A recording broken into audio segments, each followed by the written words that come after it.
TII Item 480, April 20th, 2019, iOS 12.3, Beta 2.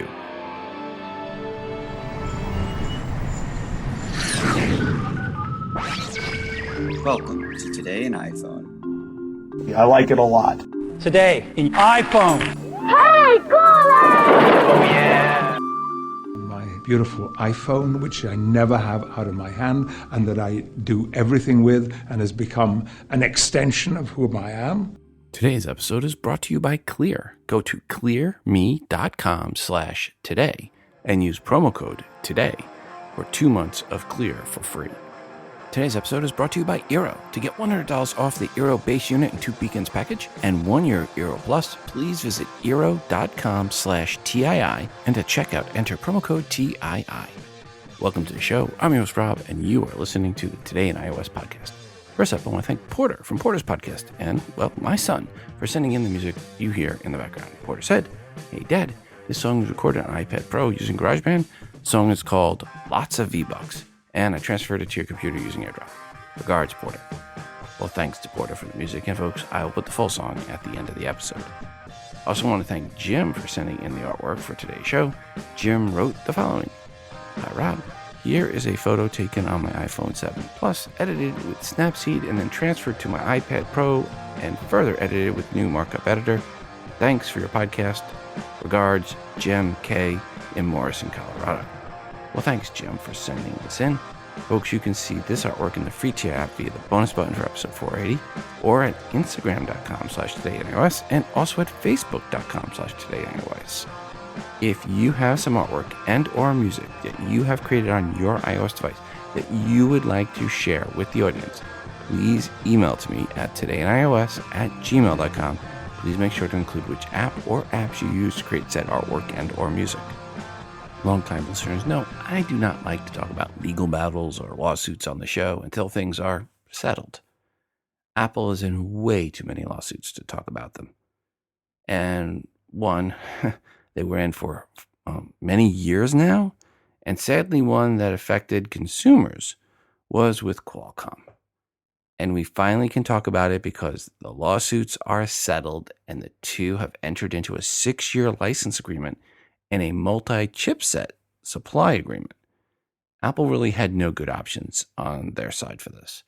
They could either have kept going on with the lawsuits and kept hoping that Intel would get their act together on their 5G chipsets and other LTE chipsets, or Apple could have developed their own chipsets, or worse yet, gone to Huawei for their chipsets.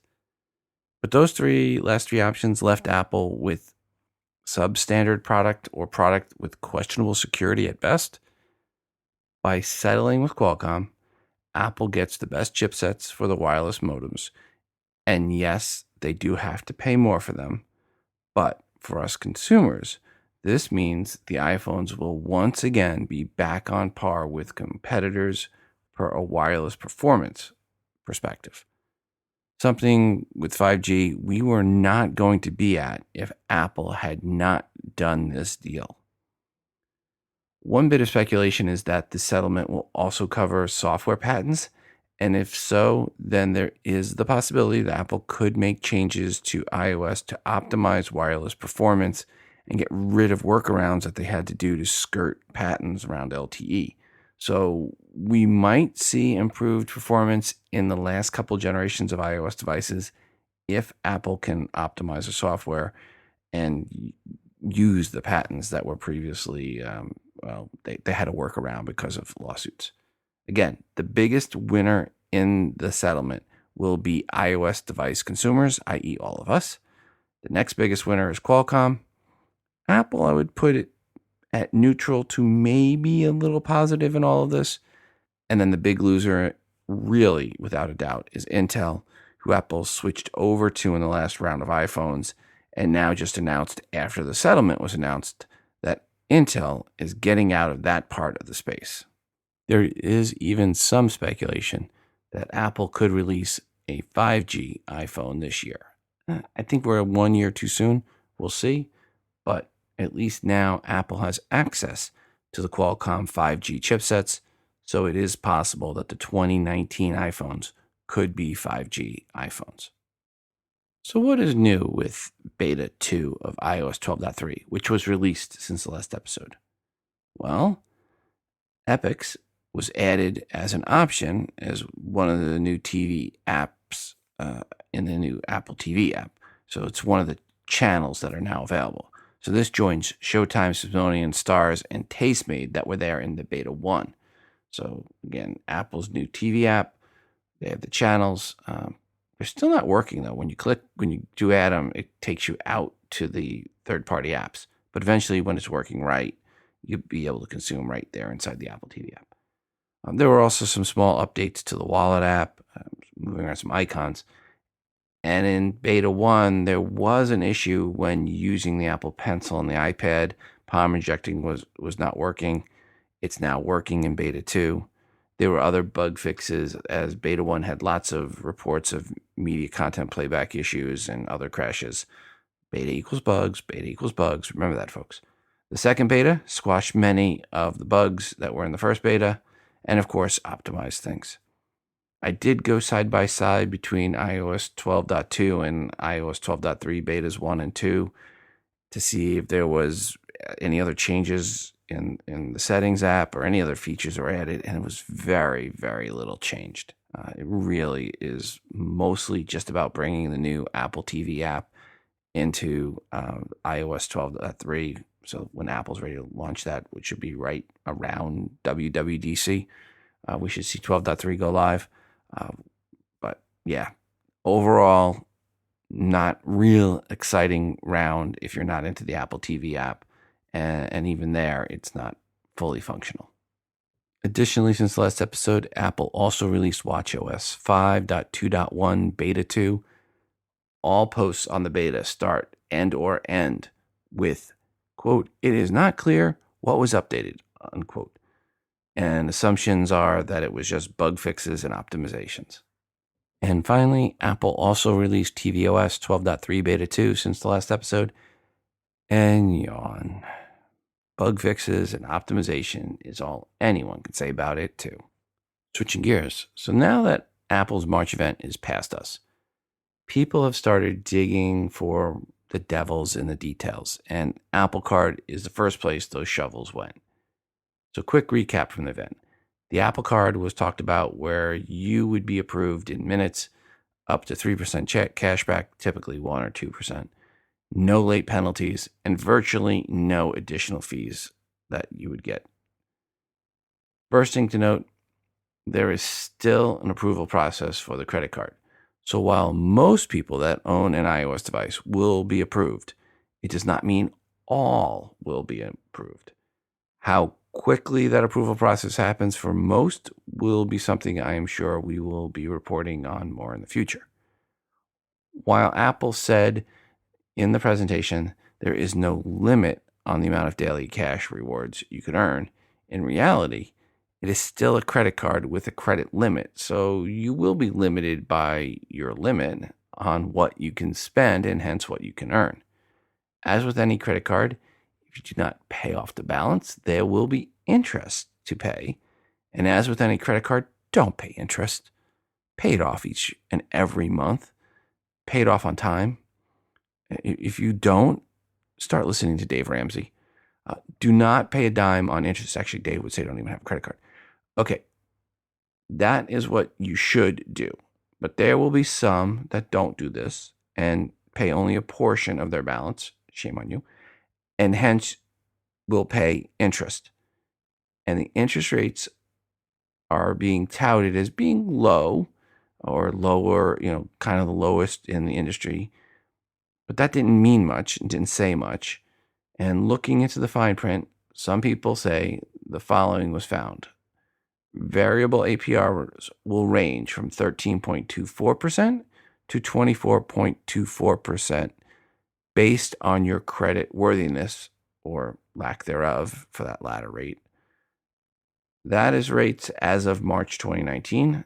They will, of course, move up and down due to shifts in the macroeconomic world and shifts in, personally for you, in what your credit worthiness is. But you don't have to worry about any of that if you pay off your credit card. Again, not meaning to be Dave Ramsey here, but Yeah, listen to Dave Ramsey if you're paying interest on a credit card. The other question I get from people on this is, how do they get the titanium card Apple showed off? Short answer is via Time Machine, set for sometime this summer.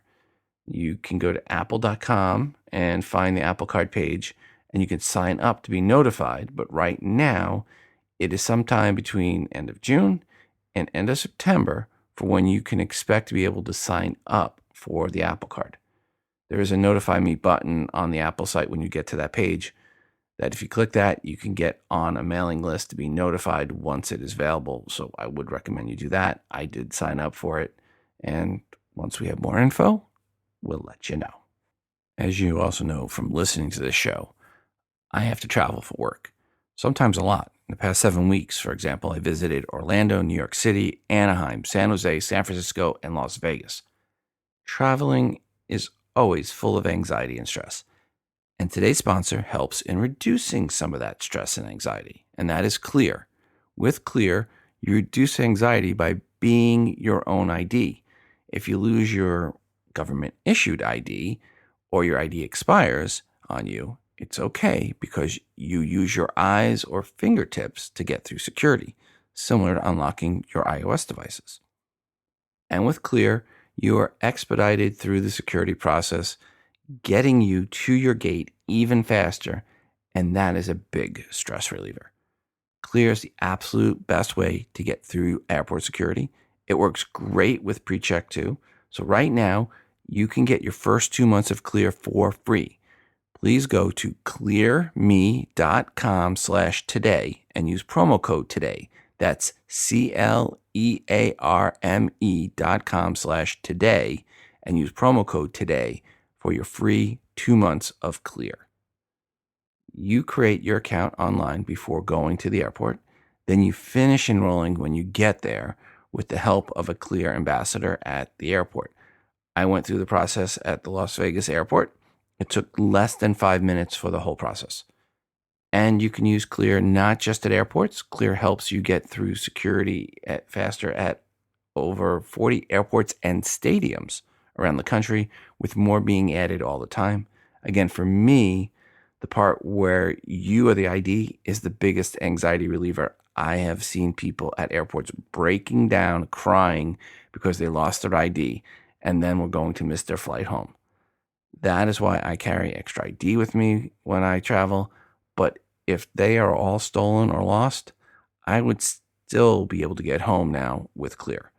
Again, go to clearme.com/today and use promo code today to get 2 months free.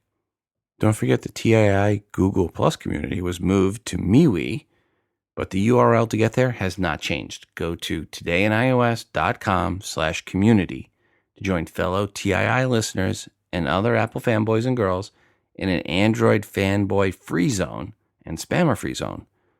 One of the questions I ask when you go to apply to join is, which is the better OS, iOS or Android? And anyone that says Android is instantly rejected. And yes, a few idiots, I guess, are saying Android for the answer to the question. Rejected. I even rejected the one that said both are the same.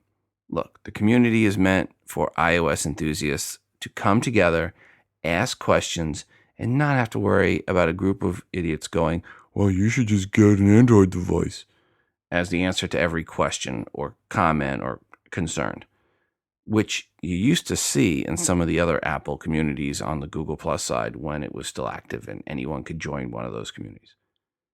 Again, go to todayandios.com/community to join in. Just make sure to say iOS to that first question and Today in iOS or Today in iPhone for the second question, which is, what does TII stand for?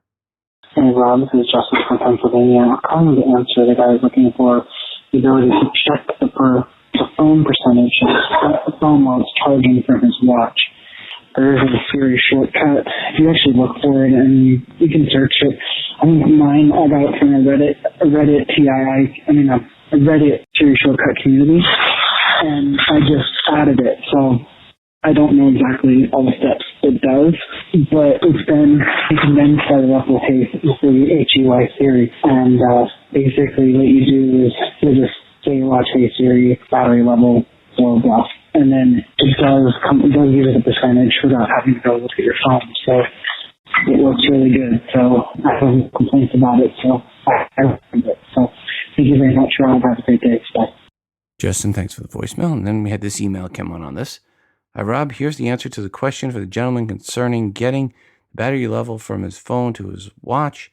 I found the easiest is to use Siri on my Apple Watch to get the information. Simply ask Siri on the watch, what's the battery level on my iPhone? Regards, Brian. Oh, Brian, sadly, this actually looks to be just giving you the percentage of the Apple Watch, even though you asked for the iPhone. If you make sure the Apple Watch and the iPhone are different percentages, and then you try this, you will see that it is reading the Apple Watch percentage and not the iPhone percentage, even though you asked for the iPhone. It gets even more confusing if you have to ask if you have a HomePod and you ask it for your iPhone's battery level.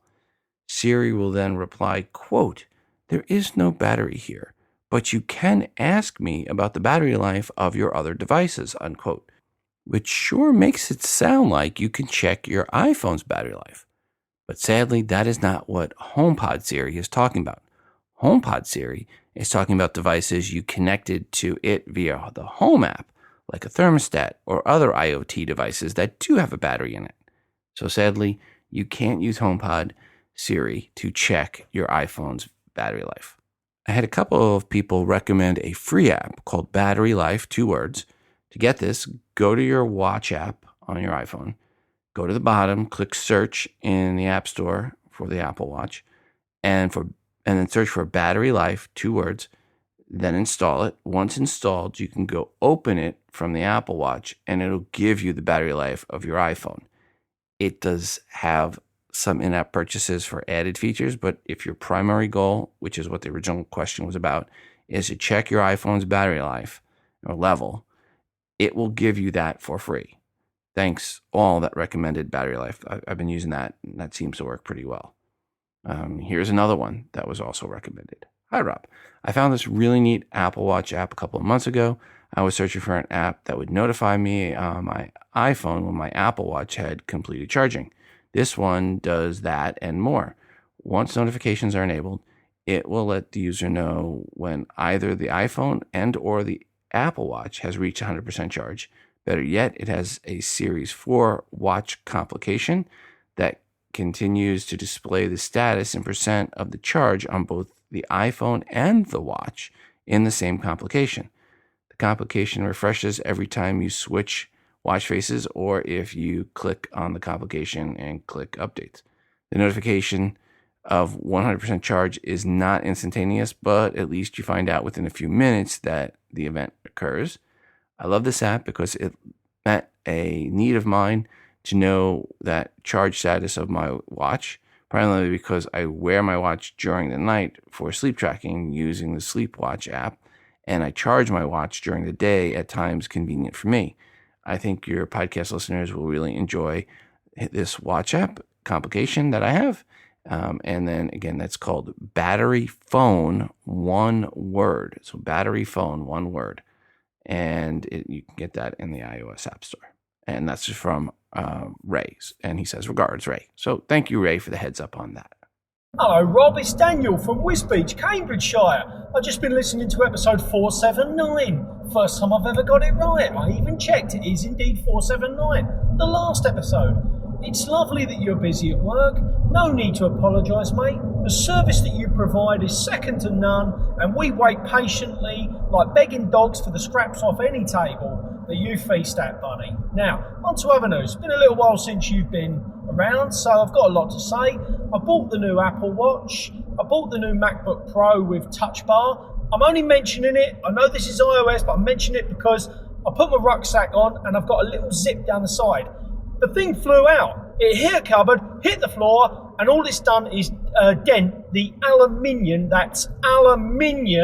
right? Surround the laptop itself has got dented. the whole thing works. So all these people that hate on Apple saying, oh my God, don't even look at it funny, else it'll break. Forget that, mate. It took a 4-foot fall, hit a cupboard, hit the floor, and still keeps going. The Apple Watch, however, different story, mate. I'm afraid it's broke. And when I say broke, I mean I can see a metal inside the watch. That's how big the chip is. I don't even know how I did it. I have Apple Care. It's not a problem. 50 sheets, slap, there you go, Tim. Say no more about it, fix me watch. What I would like to say is, though, it still works underwater. Literally still works. The only problem is when you come out from the water, it all goes really, really rapid. Like the screen goes up and down a lot. It's like you're frantically touching it. But then once it dries out, it still works. So Apple even developed a product that still works after it's exposed. I mean, come on. Anyway, I'm thinking about the new AirPods version 2. That's about it, really. All right, that'll do. Love the show. Love the face. Love me to have you back. Don't work too hard. Remember, all work and no play makes Jack Nicholson a bad boy or something. I can't remember the film. Oh, Rob, mate, I've literally just remembered the whole point of that previous message.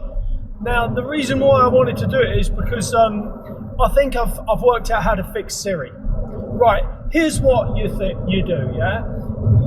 Siri has the ability to, after it's finished doing the dictation, to pause, and you can say correct, and then you can correct specific words. So correct, I don't know, whatever, to whatever. Do you understand? You following? Okay, for example, I will say, H, Siri, remind me to check if Rob has not worked too hard this week and he has delivered an award-winning podcast. But Siri obviously comes back with, blah, blah, blah, and something a bit amiss. And then Siri can sort of say, are you happy, Dan? And I'll be like, well, actually, Siri, on this occasion, just like every other occasion, no, I'm not tremendously happy. I would like to change this word for this word. And then it happens. Why is that not a thing? This is like, we're living in 2030 with this revolutionary thinking. So fingers crossed for more improvements to Siri. And yeah, that's it, Rob. All right. So bang that in if you can with the other load of old garbage that I was rattling on about, or just whatever. I ain't telling you how to do your job, mate. You know how to do your job. You're award winning. All right. But I'll say it again, as I'll say always. Have a nice day. Daniel, thanks as always for your feedback. Great to hear from you once again. Back to the email we go. Hey, Rob, and as always, thanks. I paid $50 extra for the wireless charging capabilities for the new AirPod 2. Got them. Air mat canceled. Great timing. Thanks, Apple. Ordered a mat from Amazon. After the eternal wait, it works for iPhone and AirPods too, but do you notice that the indicator goes off on the case? The only way to get the status is to open the lid. Rob, we love Apple, right? But WTF, what's the point of that? Admit, anyway, I got expletive there. Just saying, as you say, Bill, I can't agree with you more. Well, other than profanity, but I can't agree with you even more. It makes no sense that when they're charging the new AirPods, they put the indicator light on the outside. You don't have to go green light all the time, but while you're charging it, have it be, the orange light showing while it's charging, and then go green for a minute or two after it finally gets to 100% charge, and then go off. But while it's charging, at least have the orange indicator light on showing that it's not fully charged. Because right now, I plug it in, then I got to go over and look at it, pick it up, open the lid, see if it goes green, or if it's still brown, then close the lid. Yeah, it's a pain. I don't get that. Apple, make some sort of firmware update or something for these, if that's even remotely possible. Or for definitely the 3rd gen. Make it such that when you plug it in, the orange light stays on while it's charging, so that we know it's charging. And with wireless, let me just say this, with wireless Macs, I did try to charge it on a wireless Mac. It's even more of a pain because did you bump it? Is it moved? Or is it really still charging? So yeah, definitely while it's charging wirelessly and with the lightning cord plugged in, Apple, please, please, please keep the orange charging light on. Back to the email bag. Hi, Rob. I listened to your latest episode 479 and your request for reviews of the Gen 2 AirPods. First of all, I was anxiously waiting the Gen 2 AirPods because, as you and most of us have experienced, the battery level after more than 2 years was wearing thin fast. AirPod swapping from ear to ear got really tired really fast. When I finally got my new AirPods, which at apple.com was the AirPods with charging case for $159, I had an incredible first impression. As expected, the setup was incredibly easy and fast. Once I listened to one of your podcasts on my new AirPods, I honestly felt as if they weren't working because the audio sounded so good. It was like it was coming from outside the AirPods and from a high level, realistic source. It took me a few seconds to realize that the amazing sound was actually coming from the AirPods. After having used my new AirPods for several days now and comparing it to my Gen 1 AirPods, there seems to be much more depth or dimension to the sound and a more immersive experience. I would use the term surround sound, quote unquote, as a way to describe the sound experience of the Gen 2 AirPods. The disappointing aspect of the new product was one, that Apple backed out of the multi-device charging pad production, but also two, it wasn't very clear on the Apple website which AirPods I bought. The AirPods with charging case for $159 would not work as a charging case, a wireless charging case. I incorrectly assumed the new label meant that it would be compatible with a charging case, and I did not see the new faint green indicator light on the front of the case was not on the product I chose. I was hoping to purchase the Gen 2 AirPods that would work on the charging pad that I could purchase sometime in the future when Apple or some other companies could figure out a multiple device charging solution. If I could do it all over again, I would have purchased the AirPods with wireless charging case for $199. But since there is no good multi-device charging pad solution at the moment, maybe the Gen 3 AirPod will bring all these things together nicely for me. Regards, Paul from Bend, Oregon. Paul, thanks for the feedback. And yeah, it was a little confusing. I remember when I was ordering, I was looking at that too. But folks, if you want the wireless charging case for your AirPods, you have to go with the $199 price, the higher price, not the $159, which is just the lightning port for charging the case. Hey Rob, this is Steven in Virginia, and I just wanted to call and give you some feedback on the AirPods 2. I did have AirPods 1, and like you, mine were not even lasting an hour, so yours sound like they were much worse than mine. But I did put a post about the new AirPods 2 on the MeWe forum. Long story short is, when I opened my new AirPods, they came in, a small box as normal, and since they were in the case charging the entire time, I expected them to be 100% charged. But when I opened up my case and took them out, my battery indicator showed one was 20-some percent, the other one was like 30-some percent. So I was really surprised that they weren't fully charged considering they're in the case during the entire shipment. Another thing is that when I went to charge the unit, the new LED in the front doesn't stay on. So when I first put it on a wireless charger, the light came on, amber color for a couple seconds, and it disappeared. And I thought, well, maybe my wireless charger is not compatible or whatever. Then I plugged it into the lightning cable instead, and it did the same thing. So I'm not real sure on what the point of the indicator light is if it doesn't stay on to let you know that it's charging or done charging or whatever. So that was kind of a minor thing for me. But otherwise, everything else seems to be good. Disappointed that we don't have any new features in terms of the firmware controls, but maybe they'll come later. Talk time from so far I've used them has been almost 2 hours for conference calls and other work-related functions. And battery life definitely seems to be improved. That's about it. Thanks for all your work to do, and I appreciate the podcast. Thanks. Have a good day. Steve, thanks so much for the feedback. One of our advertisers today is longtime sponsor Eero. For those new to the show, Eero, E-E-R-O, makes a Wi-Fi mesh network for your home. As I mentioned on previous episodes, Eero offers you the fastest Wi-Fi I've ever tested, and is why my house is the house the kids in the neighborhood come to play Fortnite and other online games. And with the Eero app, it is really easy for me to give my son's friends guest access to the Wi-Fi without having to give out our password. You just open the Eero app, select guest access, and they scan the QR code. Done. Eero is a Wi-Fi mesh network just like at office buildings, but now for your home. You only need to hardwire connect the base unit.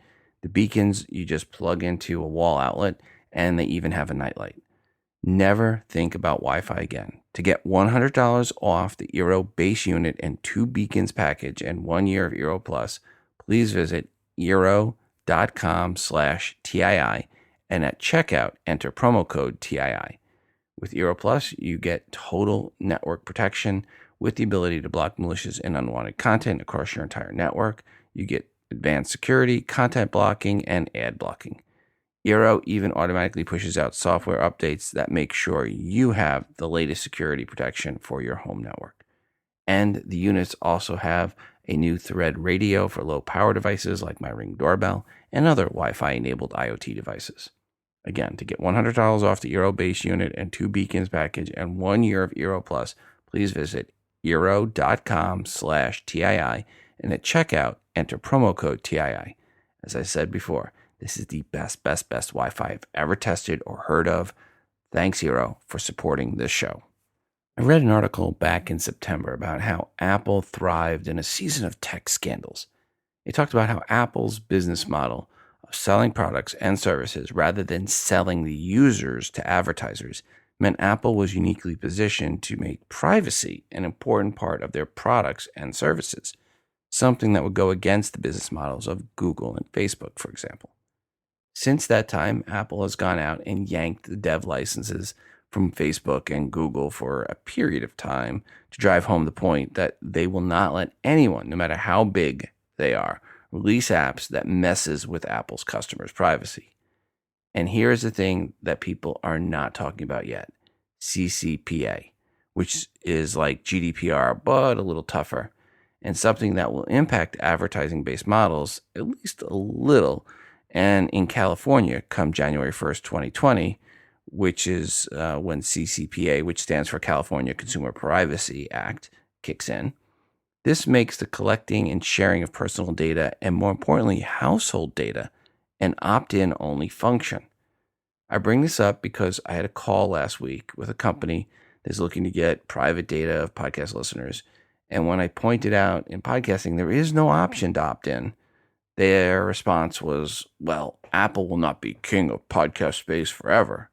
Yes, they will. And if your business model is at all based on Apple falling down, yeah, that's not a good business model, especially when it comes to privacy.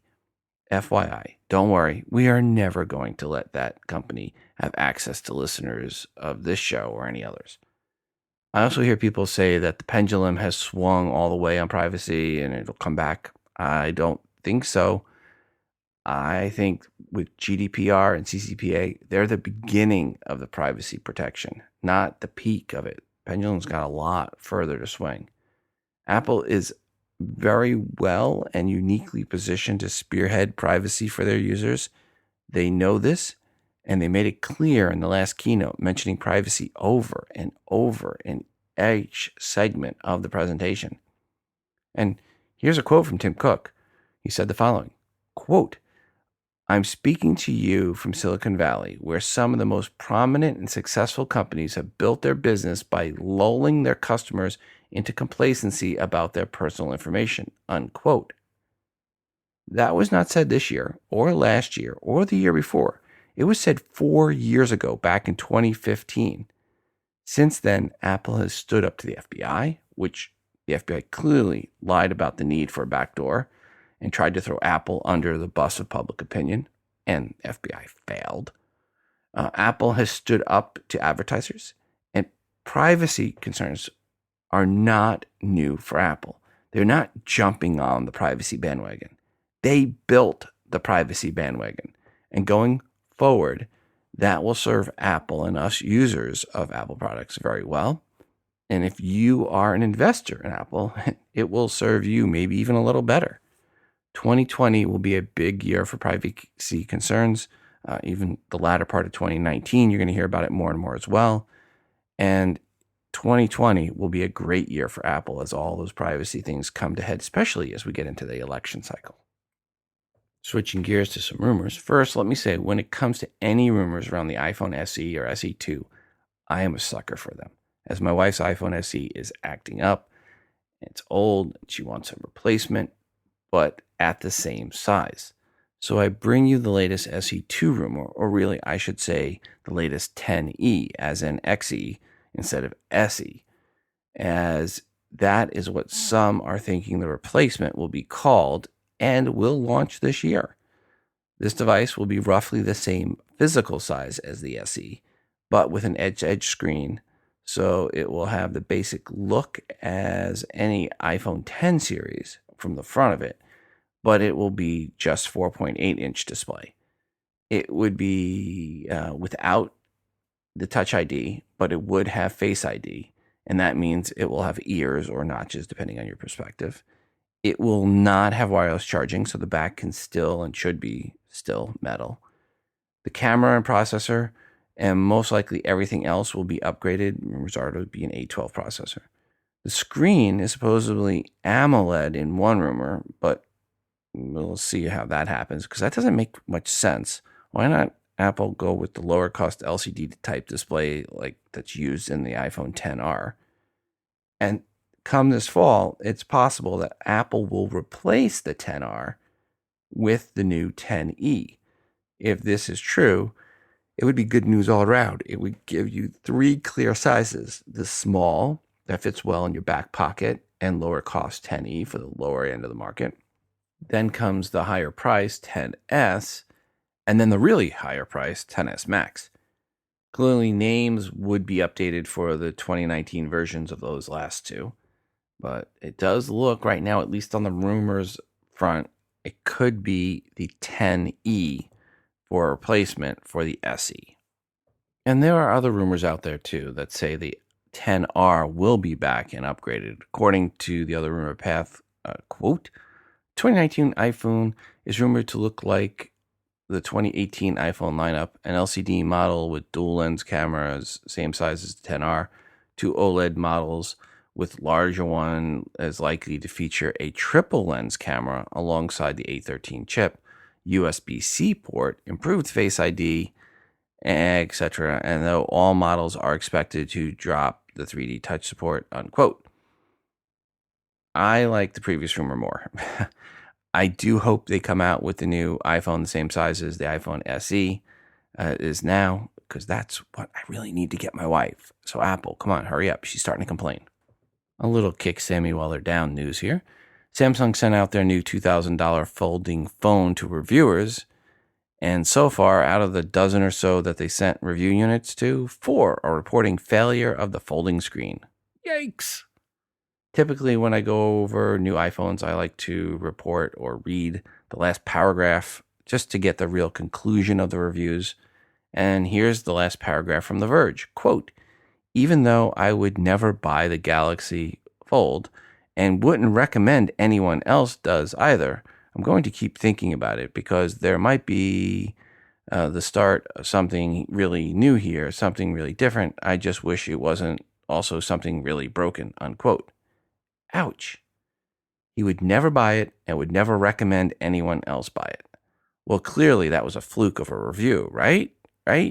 No. Get this. Not a single tech journalist sent a review unit recommended buying it. None. Zip. Nada. Oh my. That might be a record. I don't know if I've ever seen that happen before.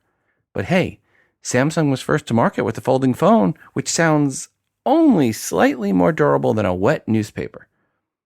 I predict a long summer for Sammy, as they are not pulling back the launch date.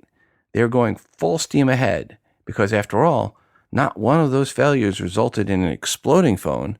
So I guess from Sammy's point of view, they're ahead of the game. Hey Rob, this is Bob from San Diego.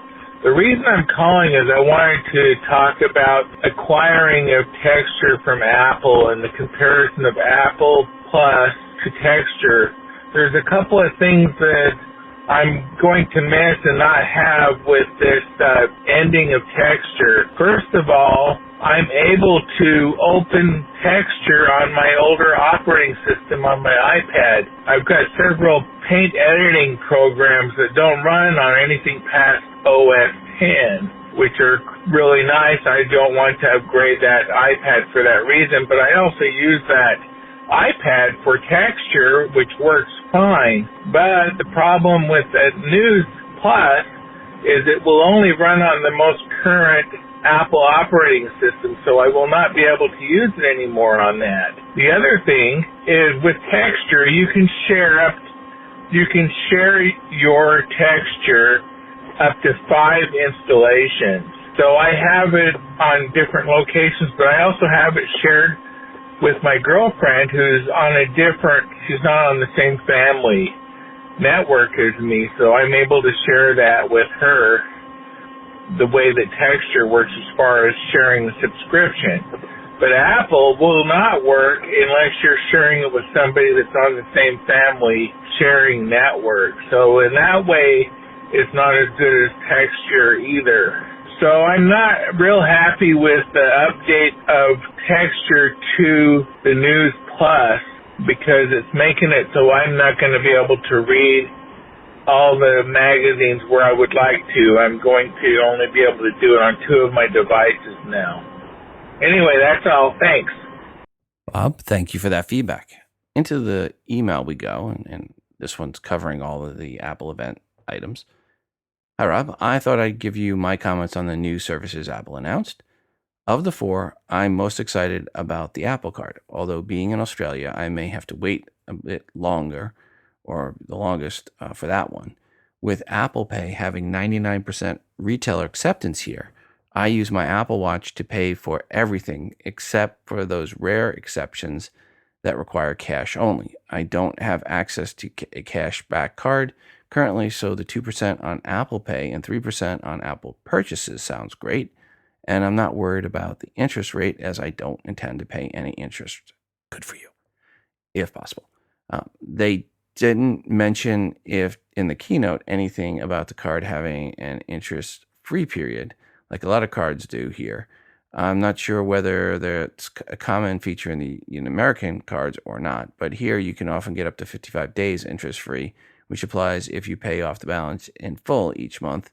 I noticed on the Apple Card site, they have a sample animation of the scroll bar you use to select how much you'd like to pay off your card on there.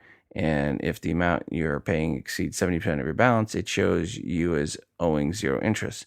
So hopefully that means that you can earn all that cash back on your purchases and just pay off all or most of it each month and never pay any interest. Incidentally, in Australia, we tend to say pay off your debt rather than the American phrase of pay down your debt, which still sounds strange to me as I haven't heard it that way many times yet. I'd be interested in subscribing to Apple News Plus depending on how much it costs, even though I never use the free Apple News app because I currently subscribe to a number of magazines on the Zeno app, and some of those are on the News Plus list, so it may save me money. And I'm also interested in the example they gave of individual articles for mags you not otherwise read. May not otherwise read. I wouldn't pick up the Rolling Stone in a million years as I'm not interested in reading about music, and I assumed it was all about that, but they talked in the keynote about an interview with an actor from Games of Thrones, and that's certainly one article I'd like to read. So there may be plenty of similar articles adding value to the subscription along with the magazines I would subscribe to and read in full. I'd be interested in Apple TV Plus, depending on the cost and how much content there is on there that I'd like. I currently have 2 subscription services. One is Foxtel, which is about $50 a month and used as a satellite dish, and uses satellite dish on my roof, and a DVR, which I get mainly for the live sports that I couldn't get on free air to the air TV. Plus Nat Geo and Discovery channels, as I like some of the docus on there. The second one is Netflix, which I subscribe to purely to watch Star Trek Discovery. I could download it illegally for free, but I want to support Star Trek financially, as I want them to keep making Star Trek series for decades to come. Currently, we don't have CBS All Access in Australia, which is why Discovery is on Netflix. But when CBS All Access comes to Australia through Apple channels, I understand it will no longer be on Netflix, if I've heard correctly. So I may need Apple channels, but we'll consider Apple TV Plus as well. I have no real interest in Apple Arcade, as I don't really play games, but if it was included for free as part of a bundle, I may check it out. With Apple Music, I had 12 months of it for free because of a deal I got when my iPhone 6S was on a plan a few years ago, but never continued with the service after that, as I don't listen to music that much, mainly podcasts or audiobooks, but prefer to buy my music. And what I spend on buying each year would be way less than the cost of Apple Music. It's not worth $10 a month to me. That's with the yearly discount too. But what I'm hoping is that if I bundle Apple TV and Apple News, that I can get Apple Music for an extra $2 a month, and that may be worth it to me. I wouldn't pay even $1 extra a month for a bundle with Apple Arcades, though I just don't think I'd use it. Regards, Matt in Adelaide, Australia. Well, Matt, thank you so much for that feedback. Okay, Google. I think you've got the wrong assistant. Rob. Okay, Google. You know I can hear you, right?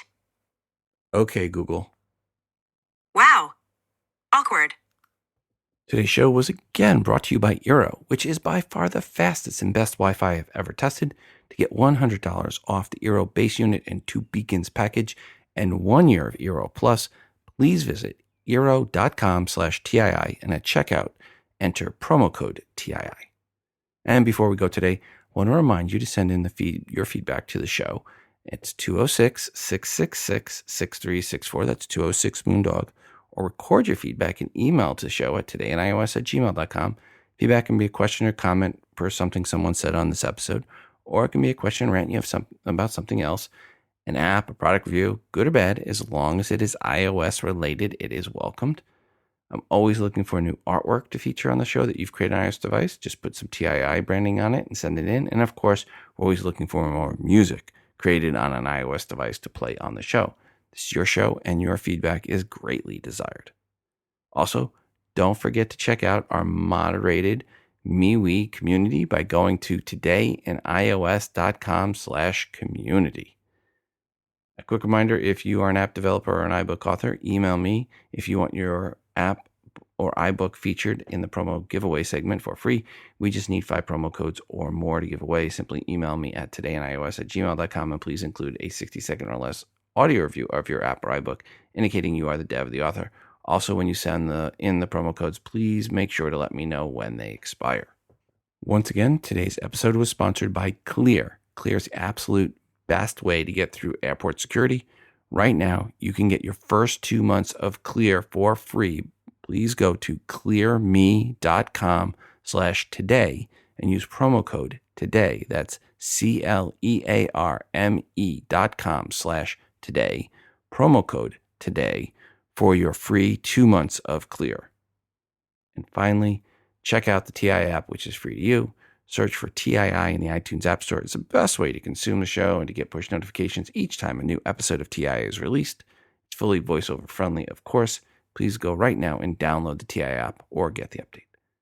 Until the next time, I'm your host, Rob, reminding you to phone different. This show is hosted on Libsyn.com and part of the Libsyn Media Network. If you are looking for podcast hosting, go to Libsyn.com. That's LIBSYN.com for hosting for your podcast and creation of your own smartphone app. The Today in iOS podcast can be found everywhere you listen to podcasts. That includes Apple Podcasts, Spotify, Pandora, Overcast, Stitcher, and everywhere else you listen to audio.